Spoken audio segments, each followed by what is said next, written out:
grada casei noastre sună apustiu. Mamă, de când am plecat, m-aștepți ca să viu.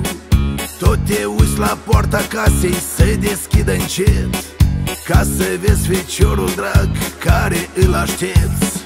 Mama, mama, nu te întrista, o să vin acasă.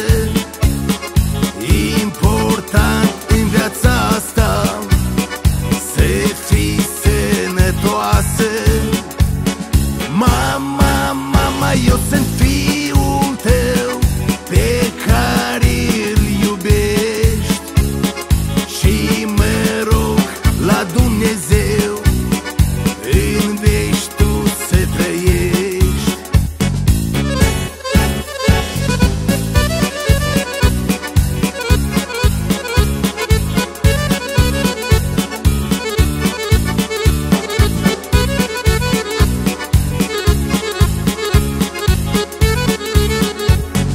Cât de greu în viața asta ca să fii părinte, să aștepți copiii dragi acasă ca să intre și să stai cu ei la masă cum a fost odată, ca să simte căldura acasă părintească.